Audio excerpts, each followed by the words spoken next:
아멘. 네. 오늘 우리에게 주시는 말씀입니다. 로마서 5장 12에서 21절입니다.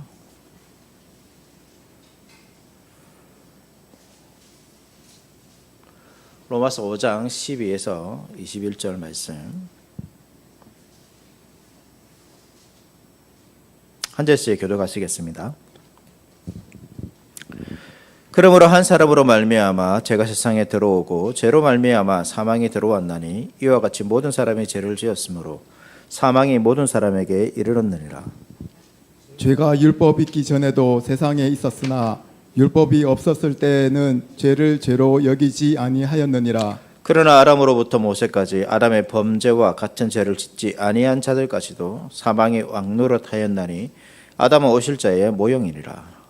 그러나 이 은사는 그 범죄와 같지 아니하니 곧 한 사람의 범죄를 인하여 많은 사람이 죽었은즉 더욱 하나님의 은혜와 또한 한 사람 예수 그리스도의 은혜로 말미암은 선물은 많은 사람에게 넘쳤느니라. 또 이 선물은 범죄한 한 사람으로 말미암은 것과 같지 아니하니 심판은 한 사람으로 말미암아 정죄에 이르렀으나 은사는 많은 범죄로 말미암아 어렵다 하심의 이름이니라. 한 사람의 범죄로 말미암아 사망이 그 한 사람을 통하여 왕노릇하였은즉 더욱 은혜와 의의 선물을 넘치게 받는 자들은 한 분 예수 그리스도를 통하여 생명 안에서 왕노릇하리로다. 그런즉 한 범죄로 많은 사람이 정죄에 이른 것 같이 한 의로운 행위로 말미암아 많은 사람이 의롭다 하심을 받아 생명에 이르렀느니라. 한 사람이 순종하지 아니함으로 많은 사람이 죄인 된 것 같이 한 사람이 순종하심으로 많은 사람이 의인이 되리라. 율법이 들어온 것은 범죄를 더하게 하려 함이라. 그러나 죄가 더한 곳에 은혜가 더욱 넘쳤나니 이는 죄가 사망 안에서 왕노릇한 것 같이 은혜도 또한 의로 말미암아 왕노릇하여 우리 주 예수 그리스도로 말미암아 영생에 이르게 하려 함이라. 아멘. 오늘 시간에는 하이델베르크 요리문답 제3주일입니다. 6에서 8문을 우리가 살펴보도록 하겠습니다. 주보가 있으면 주보를 펼치셔가지고 우리 6에서 8문을 또 한번 같이 읽겠습니다. 제가 문을 읽고 여러분이 답을 읽으시면 되겠습니다.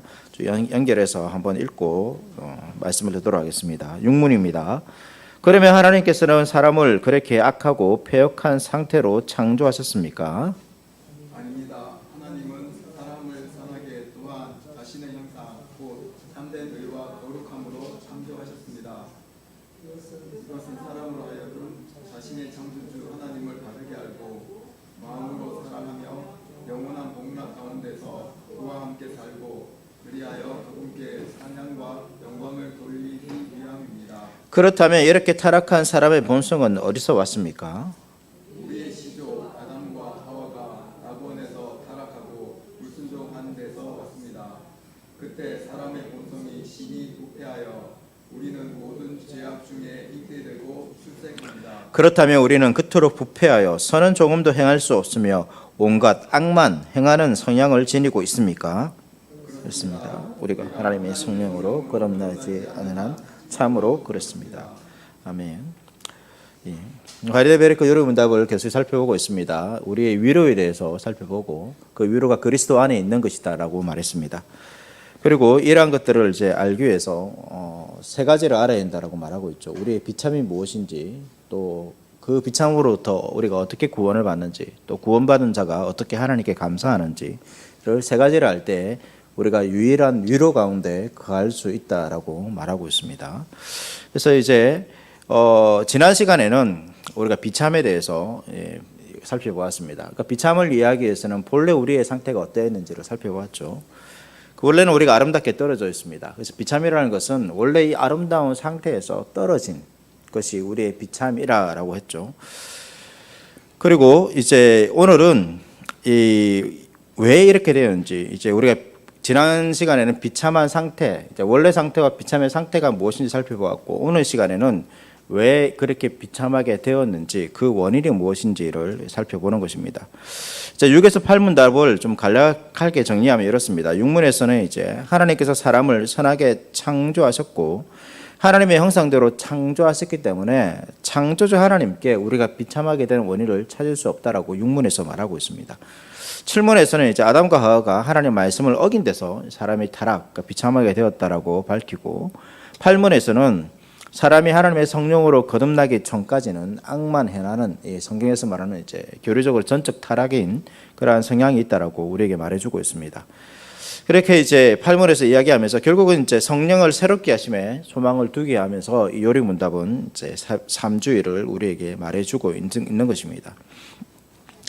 우리가 지난 시간 이제 5문답에서 이제 그 사람은 율법을 지킬 수 없다라고 했습니다. 그리고 사람이 율법을 지킬 수 없다라면 이제 오늘과 연결해서 이 두 가지 가운데 하나라고 우리가 설명할 수 있습니다. 사람이 율법을 지킬 수 없다라면, 그러니까 지난 시간에 보았죠. 그럼 없다라면 여기에 나오는 이제 질문인 것이죠.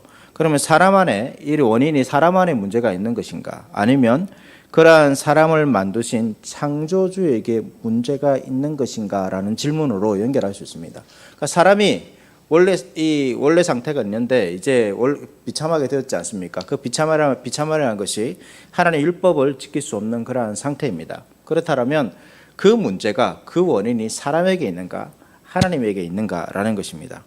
이것은 얼핏 이제 우리가 신자들에게는 간단한 답일 수도 있습니다. 우리에게 문제가 있지 뭐 하나님께 문제가 있어 이렇게 생각할 수 있지만, 이것은 신학적으로 매우 이제 치열한 논쟁이 있고 명확한 답을 내리기 힘든 그런 문제입니다. 이게 악에 관한 문제이기 때문에 우리 욥기를 살펴보고 있지 않습니까? 새벽에 이제 욥기를 우리가 묵상하는데 그런 문제와 연결되어 있습니다. 하나님께서 전능하신데 어떻게 악이 있을 수 있는가? 뭐 이런 질문에 대해서 우리가 명확하게는 이 문제에 대해서 딱 이거다라고 답을 말하는 이렇게 신학자는 없습니다. 여러 가지 대안적인 답들이 있지만 모두가 이제 100% 만족시킬 만한 그런 답은 없지만, 그러나 그러한 문제에 대해서 우리가 이제 생각은 해봐야 되는 것이죠. 그러니까 그러한 문제입니다. 그러니까 사람이 타락했다라면 이제 그 타락의 원인이 사람에게 있는가, 하나님에게 있는가라는 문제입니다. 보통 사람들은 이제 어떻게 할까요? 타락은 그러니까 사람들이 자기 안에서 문제를 찾기보다는 창조주 하나님께 잘못이 있다라고 보통 생각합니다. 그래서 이제 요리문답, 6문답에 질문이 나오는 것이죠. 그러면 하나님께서 사람을 그렇게 악하고 패역한 상태로 창조하셨습니까? 라고 6문은 묻습니다. 왜 이 질문이 나오겠습니까? 이렇게 생각하는 사람이 있다는 것이죠. 하나님께서 사람을 만드셨다면 하나님께서 그렇게 만드신 것이 아닌가? 이런 질문을 하는 것입니다. 이 문제를 이제 다루는 것이 신학적 용어로 신정론이라고 합니다. 신정론이라는 건데, 그러니까 우리가 살아가는 이 현실에 악의 문제가 존재하죠. 악이 존재합니다. 이렇게 악이 존재하는 이유에 대해서 사람들이 이렇게 생각하는 사람들이 있습니다.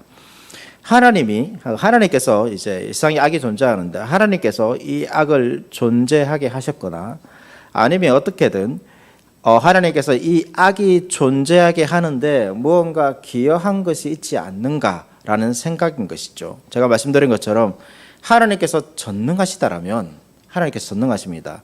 그러면 이러한 악을 막을 수 있지 않는가라는 것이죠. 그 현대 이제 엄청난 만행 같은 그런 사건, 뭐 이제 2차 대전에 독일이 유대인들에게 했던 그런 학살과 또 우리가 이제 살아갈 때 뭐 미국에서 일어났던 이제 그 테러 사건이라든지 우리나라 세월호 사건이라든지 뭐 이태원 사건이라든지 또 뭐 자연재해라든지 이러한 문제에 대해서 이러한 심각한 문제가 생길 때마다 이제 하나님께서 존재하신다라면 어떻게 저렇게 참혹한 일이 일어나도록 가만히 있을 수 있는가라는 질문이 정말로 이제 하나님에 대한 종교 또 신에 대한 어떤 이제 관심을 가지고 있다라면 누구나 이러한 질문에 대해서 관심을 가질 수밖에 없습니다. 이 문제에 대해서 이제 요리문답을 통하여서 우리가 살펴보는 것이죠. 요리문답을 통해서 우리가 살펴보는 것은 이제 먼저 두 가지입니다. 성경이 말하는 이제 하나님의 의도입니다. 하나님께서 인간을 창조하셨는데 하나님께서 그 인간을 창조하셨을 때 가졌던 그 본래의 의도가 무엇인가? 그러니까 왜 창조하셨는가라는 부분이고 창조의 목적입니다. 그리고 두 번째로는 인간이 이제 타락했는데 그 타락했을 때에 우리가 처하게 되는 그 지위와 실체가 무엇인가? 그 타락의 현실이 무엇인가를 이제 우리가 요리문답을 통해서 살펴보게 됩니다. 첫 번째로는 하나님께서 인간을 창조하신 그 본래의 의도, 그것을 살펴보는 것입니다. 그것이 육문답에 나오죠. 하나님께서 우리를 지었었습니다. 지었을 때에 육문답은 선하게 하나님의 형상으로 참된 의와 거룩함으로 지으셨다라고 말하고 있습니다. 이것이 하나님께서 인간을 창조하신 그 본래의 목적입니다. 본래의 모습이라고 할 수 있겠죠. 왜 이렇게 지었었는가? 왜 이렇게 지었습니까? 그 이유에 대해서도 말하고 있습니다. 육문답 이제 뒷부분을 보면 사람이 하나님의 창조주를 바르게 알고 마음으로 그 하나님을 사랑하고 영원한 복락 가운데서 그와 함께 살고 찬양과 영광을 돌리기 위해서라고 말하고 있습니다. 그러니까 우리를 지으신 목적이 무엇입니까? 이것을 이제 한마디로 정의하면 하나님께서 우리를 지으신 목적은 우리와 그 사람 사이에 참된 교제가 있는 존재로 우리를 지으셨다라는 것입니다. 하나님께서 우리를 지으신 목적은 우리와 교제하기 위해서입니다. 제가 여러 번 이제 강조한 부분입니다. 이것이 본래 우리의 상태이죠. 본질입니다. 하나님께서는 우리와 교제하시기 위해서, 만나시기 위해서, 함께하기 위해서 우리를 창조하셨다라는 것이죠. 이러한 측면에서 여러분 구원을 생각해야 됩니다. 보통 이제 우리가 모든 종교에서 구원을 생각하면 어떤 비참의 상태에서 본래의 상태로 돌아가는 것을 생각하는데 그냥 그 비참의 상태가 사라지는 것을 생각합니다. 그래서 뭐 저주와 죽음 가운데서 건져지는 측면들을 이야기하죠. 분명히 구원에서는 그러한 측면들이 있습니다. 그 단어가 그런 의미로 표현하기 때문입니다.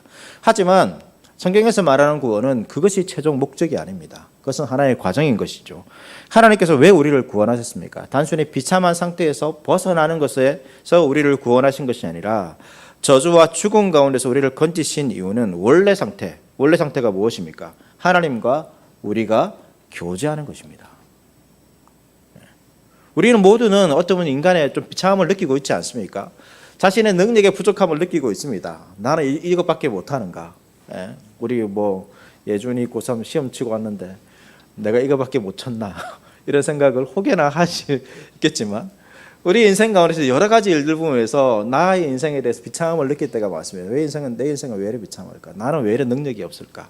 그래서 그러한 상태에서 벗어나기를 원하죠. 그래서 그러한 상태에서 벗어나기 위해서 우리가 종교를 찾고 신을 찾는 경우가 상당히 많이 있습니다. 그러나 성경에서 구원은 단순히 그것으로 끝나서는 안 된다는 거죠. 하나님의 구원은 예수 그리스도를 통한 구원은 단순히 그러한 상태, 우리의 능력 없음에서 능력 있는 상태로 가는 것이 아니라 하나님과의 교제입니다. 그것이 하나님께서 우리를 구원하신 목적인 것입니다. 그래서 여러분 구원의 포인트가 다르면 어떻습니까? 우리 신앙생활의 목적이 달라지는 것입니다. 우리가 내가 구원받았기 때문에 그 하나님의 은혜에 대한 감사함으로 우리가 그냥 종념과 경외심으로 하나님을 예배할 수 있지만 그것보다 더 나아가서 하나님께서 우리에게 원하시는 것은 본래 우리를 창조하신 목적대로 하나님과 함께하는 것입니다. 그 복락을 누리고 하나님과 함께 살고 하나님께 찬양과 영광을 올려드리는 것이죠. 그것이 우리의 구원의 목적입니다. 그것이 구원이라면 우리의 신앙생활의 모습이 달라질 수밖에 없습니다. 단순히 지옥에 가지 않기 위해서 천국에 가기 위해서 우리가 신앙생활을 하는 것이 아니라 신앙생활을 하는 목적이 무엇입니까? 이 땅에서부터 주님과 만나고 동행하고 교제하고 찬양과 예배를 올려드리는 것이 우리 신앙생활의 목적인 것이죠. 그것이 없다면 우리는 구원의 올바름을 누리지 못하고 있는 것입니다. 그것을 우리가 알 수 있는 것이죠. 그래서 하나님께서 우리를 처음 지으셨을 때 우리를 하나님과의 관계 가운데 지어졌다는 것을 여러분 기억하셔야 됩니다. 하나님은 우리를 마치 심부름시키는 노부처럼 그러한 존재가 필요해서 우리를 지으신 것이 아닙니다. 마치 결혼 관계에서 신랑과 신부처럼 우리를 그러한 언약 관계 안에서 우리를 지으신 것이죠. 그래서 우리를 만드셨습니다. 하나님께서 세상을 창조하셨습니다. 그 하나님께서 창조하신 그 하루하루의 창조는 매우 놀랍고 기이합니다. 우리가 상상할 수 없는 엄청난 사건입니다. 어떻게 세상이 처음 시작되었는가? 오늘날의 과학자는 아직도 밝히지 못하고 있습니다. 그 창조의 절정이 무엇일까요? 여러분, 창조의 절정 첫째 날, 둘째 날이 아닙니다. 땅에 기초를 놓았을 때, 저 하늘의 광명체들을 두실 때에, 그것이 너무나도 놀랍지만 신비로운 사건이지만 그것이 절정이 아닙니다. 성경에서는 그 창조의 절정이 여섯째 날에 있다고 말합니다. 여섯째 날 중에서도 하나님의 형상인 사람을 지으실 때가 그 창조의 절정이죠. 그렇게 하나님께서는 사람을 지으셨습니다. 그리고 그 사람을 에덴 동산에 두셨죠. 그것을 경작하고 지키게 하셨습니다. 온 땅을 다스리고 정복할 권세를 주셨습니다. 땅의 모든 것을 사람에게 주신 것이죠. 땅의 티끌과 같은 그러한 존재에게 하나님의 통치권과 영광을 나타내도록 하셨습니다. 이것이 사람의 영광입니다. 그리고 무엇보다 이것보다 더 중요한 것은 하나님께서 그들과 함께 하셨다는 것입니다. 하나님은 아담이 동물들에게 이름을 붙여 주실 때 어떻게 하셨습니까? 그 동물들을 아담에게로 이끌어 왔습니다. 이 사람에게 맡기신 그 일을 하는데 맡기고 저 멀리 있는 것이 아니라 지켜보기만 한 것이 아니라 같이 하는 것입니다. 같이 그 하나님 나라를 만들어 가시는 것이죠. 그리고 아담이 독처하는 것을 보고 하나님은 좋지 않아 했습니다. 그래서 하와를 만드셨습니다. 하나님께서는 아담이 그 동산에서 일하고 있는 것들을 아름답게 사랑스러운 눈으로 지켜보고 계셨죠. 성경은 하나님께서 이 에덴 동산을 거니셨다라고 표현하고 있습니다. 이 에덴은 하나님과 사람이 함께 교제하는, 함께 사는 공간이었던 것입니다. 그렇게 타락하기 전 인간과 하나님은 매우 친밀한 관계였습니다. 이것이 본래 우리의 모습이고 하나님께서 사람을 창조하신 목적입니다. 단순히 필요에 의해서 뭔가 채워 넣기 위해서 우리를 만드신 것이 아니라 본래 삼위 하나님의 그 교제 가운데서 우리를 부르셔서 그 영광을, 그 교제의 영광을 누리도록 하기 위해서, 그 하나됨의 친밀함을 누리도록 하기 위해서 하나님께서 우리를 창조하셨고 그것을 이루어 가신 것이죠. 그리고 이것은 이제 선악과를 통해서도 알 수 있습니다. 하나님과 우리가 언약 관계에 있다는 것을 선악과를 통해서 알 수 있죠. 하나님께서는 선악과를 먹지 말라라는 이 말씀을 하셨습니다. 이것은 하나님과 우리의 관계 가운데서 신실함을 우리에게 요구하신 것입니다.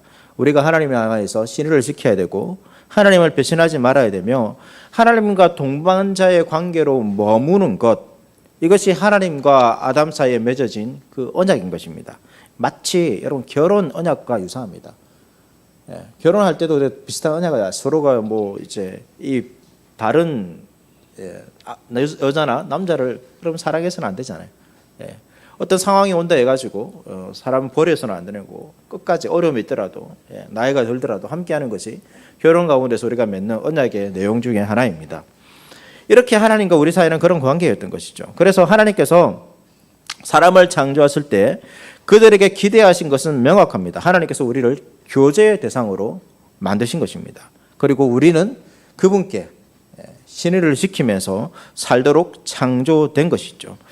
이 모든 것이 그러니까 교제하는 그러한 은어로서 기록되어 있습니다. 이것을 할데베르크 요리 문답의 표현대로 하면 창조주 하나님을 알고 마음으로 사랑하고 영원한 복락 가운데 그와 함께 살고 그리하여 그분께 찬양과 영광을 돌리는 것, 이것이 우리의 창조 목적이고 하나님께서는 그러한 목적 가운데 우리를 창조하신 것이죠. 그 최종 목적은 찬양과 영광을 올려드리는 것입니다. 이건 뭡니까? 예배지 않습니까? 예배입니다. 예배는 그냥 어떤 종교에 있는 시간을 정해서 어떤 신을 단순히 높이는 행위로서의 여러분 그러한 행사가 예배가 아닙니다. 이 찬양과 영광을 올려드리는 게 최종 목적이지 않습니까? 그 뒤에 그 앞에는 뭐가 나옵니까? 하나님과 함께하는 교제하는 그 관계가 있습니다. 예배라는 것은 하나님과 전혀 아무런 관계가 없다가 주일 예배 드리는 시간이야. 와서 예배 드려야 돼. 이것이 예배가 아니라는 겁니다. 하나님께서 우리에게 원하시는 예배는 함께 동행하는 것이죠. 그 동행함을 통하여서 그 하나님을 향한 그 사랑과 존경과 경외와 그러한 마음을 통하여서 우리가 일주일에 모여서 하나님을 예배하는 것입니다.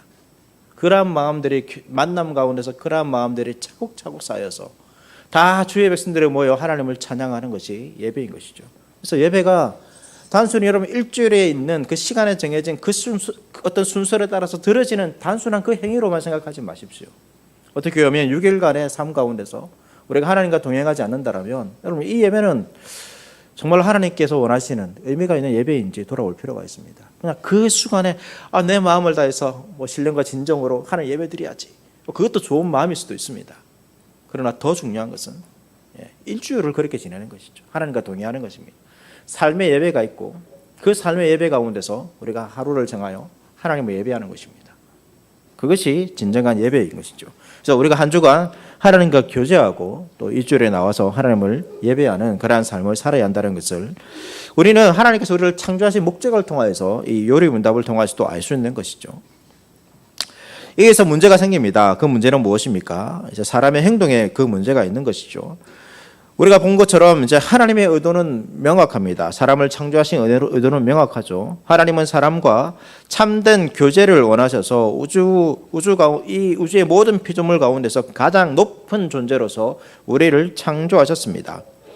그래서 이 하나님 편에서 사람에게 잘못하셨거나 문제가 될 일을 하신 것은 전혀 없습니다. 문제는 무엇입니까? 사람이 이 언약을 깨뜨린 것입니다. 그러니까 아담의 죄는 이 언약에 대한 언약 파괴라고 볼 수 있습니다. 하나님께서 인간에게 원하시는 것은 언약으로 맺어진 그 관계가 유지되는 것이죠. 그렇게 지키며 살아가는 것입니다. 하나님께서 우리에게 기대하신 것은 그 하나님에 대한 순종이었던 것입니다. 하지만 그 관계가 깨뜨려집니다. 그러면 어떻게 됩니까? 모든 혜택이 상실됩니다. 부부 관계도 그렇지 않습니까? 부부 관계에 있을 때는 어떻습니까? 우리가 서로에게 행해야 될 의무가 있습니다. 책임이 있죠. 근데 그 관계가 깨어졌습니다. 이혼한 것이죠. 그러면 그럴 책임이 있습니까? 그럴 책임이 사라지는 것입니다. 이것이 우리의 문제인 것이죠. 그러니까 하나님과 우리의 사이의 관계가 언약이 깨어졌기 때문에 우리가 깨뜨렸기 때문에 우리도 안 하는 것도 있겠지만 하나님께서도 어떻습니까? 우리에게 하실 필요가 없다는 것이 우리의 문제라는 것을 볼 수 있습니다.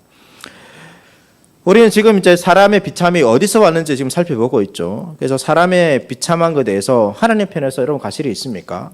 하나님께서 이것을 의도하셨습니까? 성경은 또 요리문답은 전혀 그렇지 않다라고 말하고 있습니다. 모든 것은 인간 편에서의 문제가 있는 것입니다. 하나님께서는 관계를 원하셨지만 인간이 그 관계를 파괴했습니다. 하나님께서는 우리 가운데 혜택을 베푸셨습니다. 하지만 사람이 그 혜택을 버린 것입니다. 그래서 우리 비참함의 모든 원인은 여러분 다른 데 있는 것이 아닙니다. 우리에게 있습니다. 하나님과 인간 사이에 맺어진 일들 가운데서 하나님 편에서 인간에게 잘못하신 것은 아무것도 없습니다. 그런데 이러한 부분에서도 이제 인정하지 않는 사람들이 있죠. 그러니까 어떤 분들은 이런 것입니다. 그러니까 처음에 우리가 문제를 제기한 것처럼 하나님께서 전능하시니까 죄를 짓는 것도 하나님께서 다 미리 정하신 것이 아니냐 이런 생각입니다. 뭐 운명이라고 생각하기도 하고 또 우리가 종종 부르는 예정이라고 이렇게 말하죠. 하나님께서 주권하기 때문에 이 모든 세상을 주권적으로 다스리기 때문에 이 모든 것 하나님께서 다 정하신 것이 아니냐라는 이러한 생각을 하는 사람도 있습니다. 그래서 인간이 짓는 죄에 대해서도 하나님께서 그렇게 세상을 주관하시고 다스렸기 때문에 그렇게 자행된 것이 아닌가라는 생각인 것이죠. 예를 들어서 내가 학생인데 공부를 열심히 하지 않았습니다. 그 시험 결과가 좋지 않았죠. 그래서 이 친구가 믿음이 좋아서 하나님께서 다 정하신 거야. 어쩔 수 없었어. 뭐 이렇게 생각하는 하나님께서 모든 걸 다스린다라면 그리고 그렇게 고백하잖아. 하나님께서 모든 걸 다스리지 않습니까? 참새 한 마리가 떨어지는 것도 하나님이 허락하심이 있어야 된다. 그렇게 생각할 수도 있잖아요. 하나님 다 모든 걸 다 다스려요. 어쩔 수 없어. 뭐 이렇게 생각할 수도 있습니다. 그러니까 시험을 잘못 치는 거, 뭐 건강이 좋지 못한 사람이 건강 관리하지 않아서 생긴 것이 자기 책임이 아니고 마치 하나님처럼 이렇게 넘겨낼 때가 있습니다. 그러나 성경은 그렇게 말하고 있지 않죠. 이 시험을 잘못 치는 것도 건강 관리를 제대로 하지 않은 것도 이 다 자기에게 책임이 있습니다. 그럼 왜 그렇습니까? 하나님이 전능하시고 모르는 일을 예정하시는데 왜 그렇지 않다라고 우리가 말할 수 있습니까? 먼저 우리가 이제 좀 전제로 생각해야 되는 것은 이 예정에 관한 문제는 여러분 그렇게 단순하고 간단하게 이해해서는 안 됩니다. 이렇게 단순하고 간단하게 여러분 쉽게 표현해서는 안 됩니다. 하나님의 예정, 내가 이 일을 실패했으면 실패가 바로 하나님의 예정이라고 할 수 있는 단순한 문제가 아닙니다. 만약에 여러분 이렇게 말한다라면, 그러니까 내가 뭔가 하더라도 하나님께서 정하셨기 때문에 그렇게 되었다는 것은 이건 예정론이 아니라 이 세상 사람들이 말하는 운명론입니다. 숙명론입니다. 이것은 성경에서 가르치고 있는 예정론이 아닙니다. 예정은 먼저 우리가 인정해야 되는 것은 다 이해할 수 없다는 것입니다. 하나님의 비밀 가운데 있는 것입니다. 그리고 이 예정은 우리가 알 수 없는 방법으로 하나님 편에서의 작정이 있습니다. 작정이 있고 그리고 우리의 수고가 맞물려 있습니다. 하나님의 작정과 우리의 수고가 맞물려 있는데 이것이 어떻게 작동되는지는 우리가 다 이해할 수는 없습니다. 그러나 분명히 하나님의 작정이 있고 우리의 수고가 있습니다. 쉽게 말하면 하나님의 작정은 우리의 손을 통해서 이루어진다라고 볼 수 있습니다. 그래서 여기에는 언제나 책임이 함께 있는 것이죠. 하지만 여러분, 운명론을 생각해 봅시다. 운명론에는 책임이 있을 수 있을까요? 모든 책임은 누구에게 있습니까? 하나님께 있죠. 하나님께 있습니다. 왜? 하나님의 소관이죠. 잘 되든 못하든 그 책임은 다 누구에게 있습니까? 하나님께 있습니다. 자신에게 있지 않습니다. 그래서 일을 그르치더라도 그 일을 그르친 그 당사자에게는 책임이 있을까요? 없을까요? 책임이 없습니다. 하나님께서 그렇게 하셨기 때문에 이것을 예정을 잘못 이해하면 이렇게 되는 것입니다. 그래서 비난의 대상은 누가 됩니까? 하나님밖에 없습니다. 어떻게 보면 이 예정론, 운명론은 예정을 덜먹이면서 인간이 자신이 져야 할 책임을 회피하는 것이죠. 모든 책임을 하나님께 뒤집어 씌우려는 악한 생각이 운명론입니다. 그래서 여러분 이 운명론에서 하나님께서 사람에게 뭘 하라 이렇게 이제 여러분 명령이 있는데 여러분 그런 것 자체가 운명론에서는 의미가 있습니까 없습니까? 의미가 없습니다. 하나님께서 명령하셨지만 그렇다고 이제 다 하나님께서 결정하신 것이고 하나님께서 결정한 대로 다 이루어진 거기 때문에 여러분 하나님께서 우리에게 뭐 하라 이 명령 자체는 어떻게 보면 의미가 없습니다. 전혀 성경적이지 않는 것이죠. 이런 하나님께서는 이런 식으로 세상을 통치 않는다는 것을 여러분 기억해서 우리가 알아야 되는 것입니다. 오히려 예정론은 우리가 이해할 수 없는 가운데 하나님께서 신비로운 방법으로 행하시는 일을 통해서 우리를 통해서 이루어진다라고 말하고 있습니다. 그렇기 때문에 이 일에 대해 우리의 책임이 없지 않습니다. 이것을 뭐 정확하게 설명을 할 수는 없지만 성경은 분명하게 이렇게 말하고 있습니다. 우리에게 그 일에 책임이 있는 것입니다. 물론 우리가 노력을 안 한다 해서 이 하나님의 하나님의 작정이 변경되지는 않습니다. 하지만 내가 노력하느냐 안 하느냐의 책임은 분명히 우리에게 있습니다. 이것이 어떤 방식으로 결합되어서 나타나는지는 우리가 알 수 없지만 분명히 성경은 그렇게 말하고 있습니다. 그렇기 때문에 성경은 우리에게 하라라고 명령하시는 것이죠. 하라라고 명령했는데 그 일의 모든 것이 다 하나님의 결정에 다 있다라면 여러분 그 명령 자체는 어떻게 보면 우리를 조롱하는 것과 마찬가지입니다. 그렇지 않습니까? 그래서 성경은 그렇지 않기 때문에 우리는 그렇게 운명론처럼 이렇게 이해해서는 안 됩니다.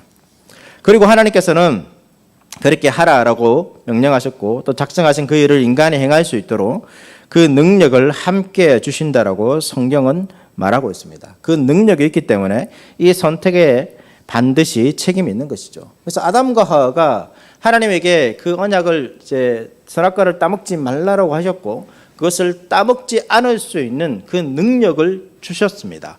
그렇기 때문에 그것을 지키지 않았을 때 그 책임이 누구에게 있는 것입니까? 성경은 아담과 하와에게 있다라고 말하는 것입니다. 이것이 성경에서 말하고 있는 이제 이러한 부분에 인간에 대한 책임의 부분에 관한 부분입니다. 그래서 타락에서 실제적인 죄의 책임은 누구입니까? 인간에게 있습니다.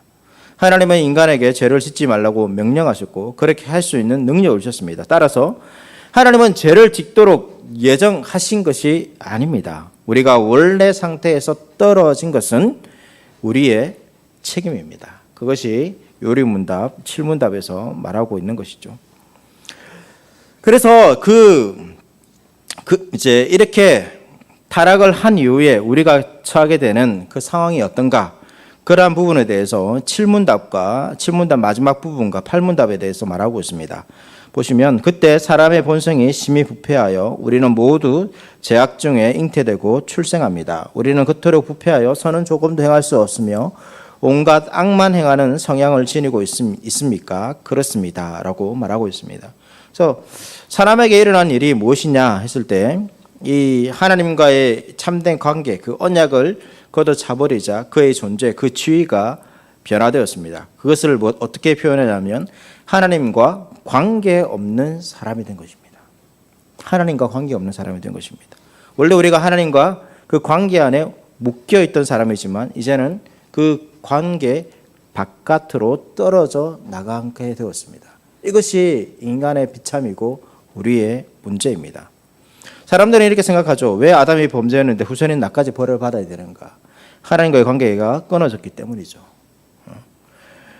왜 부패하여 선을 조금도 행하지 못하고 악만 행하는 성향을 지니게 되었는가? 그것도 선의 근원이신 하나님부터 끊어졌기 때문입니다.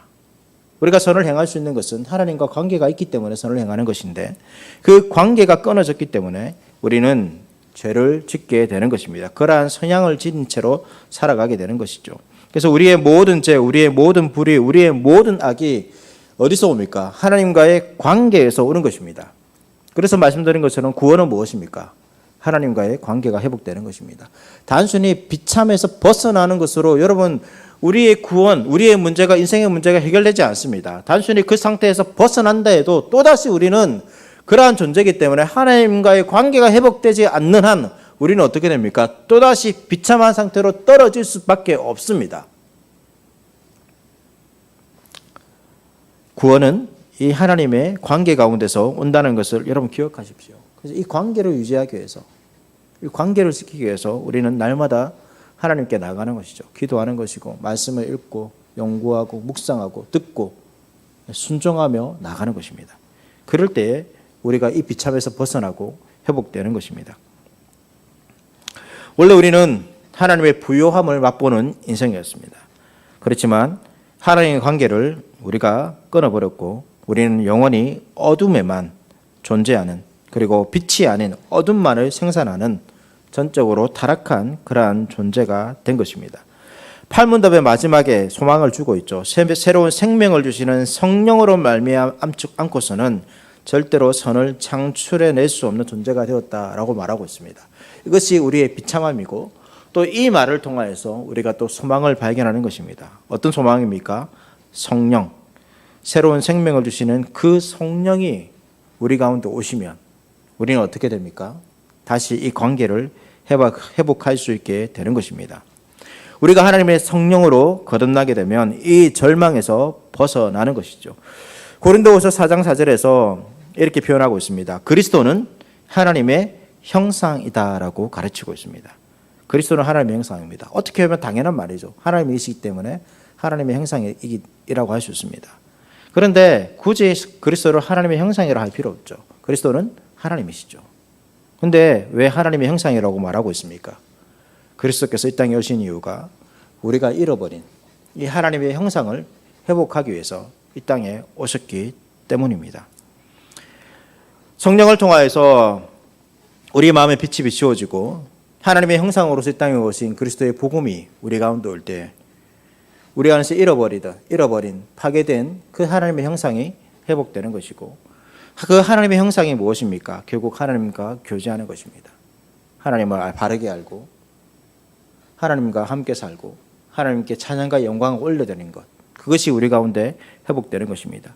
그리고 이 하나님의 형상, 잃어버린 하나님의 형상을 다시 찾게 하셔서 그리스도의 몸인 이 교회 안에서 에덴 동산을 통해서 이루려고 하셨던 그 하나님의 나라를 지금 다시 회복시켜 가고 있는 것입니다. 이것이 요리문답 3주일에서 우리에게 말해주고 있는 것입니다. 요리문답은 단순히 우리의 비참을 말하는 것이 첫 번째 목적입니다. 우리가 어떤 존재였고 왜 비참하게 되었는가, 그 비참하게 된 원인이 어디 있는가, 우리에게 있다고 말하고 있는 것이죠. 그리고 그러면서도 한 가지 복음의 소망을 주고 있습니다. 성령을 통하여서 이 처음 관계가, 처음 모습이 회복될 수 있구나. 세상의 사람들은 자기의 지식이나 재물이나 지위를 자랑합니다. 하나님을 찬송하지 않고 자기의 힘을 찬양하죠. 또 자기가 찬양받기를 원하고 있습니다. 그리고 거짓을 행하면서 자신의 욕망을 채우고 때로는 다른 사람을 해치면서 자신의 뜻을 이루려고 합니다. 이것이 어떻게 보면 저와 여러분들의 모습입니다. 정도의 차이만 있을 뿐이지 모두가 자기를 위해서 살아갑니다. 하나님을 찬양하는 것이 아니라 내가 찬양받고 싶은 것입니다. 내가 다른 사람들보다 뛰어나고 싶은 것입니다. 인정받고 싶은 것이죠. 이처럼 우리는 본래 하나님의 형상을 잃어버린 비참한 존재였습니다. 그러나 하나님께서 이 비참에서 건져주시려고 그리스도를 하나님의 형상으로 이 땅에 보내오셨고 우리가 그 그리스도를 알고 믿음을 통하여서 하나님의 형상을 회복시켜 주셨습니다. 다시 하나님의 형상으로서 하나님을 알고 사랑하고 찬양과 영광을 올려드릴 수 있게 된 것입니다. 그리고 참된 애와 거룩함과 지식 가운데서 이 지식까지 우리의 모든 전인격이 다 새로워져서 주님을 알고 주님과 교제하고 예배할 수 있는 존재로 우리를 만들어 주셨습니다. 비참을 깨닫는 것이 중요합니다. 그 비참을 깨달을 때 우리의 회복이 무엇인지, 우리의 영광이 무엇인지 알 수 있게 되는 것이고 우리가 제대로 회복되는 것이 무엇인지 그 방향을 올바로 알게 되는 것입니다. 그렇지 않다면 우리는 이 기독교 신앙이 다른 종교들처럼 단순히 어떤 신을 섬김으로 이 땅에서의 문제를 해결하려고 살아가는 그러한 신앙이 될 수밖에 없습니다. 그러나 하나님께서 우리에게 행하시는 것은 그것과 비교할 수 없는 놀라운 것입니다. 하나님은 우리를 구원하시지만 우리를 비참 가운데서 건져주시지만 다시 하나님의 형상으로 새롭게 우리를 창조하셔서 만나기를 원하시는 것입니다. 그 주님께서 우리를 기다리십니다. 그 주님을 알아가시고 그 주님을 사랑하시고 그 주님께 찬양과 영광을 올려드리는 함께 살아가는 저와 여러분들의 삶들이 될 수 있기를 바라겠습니다.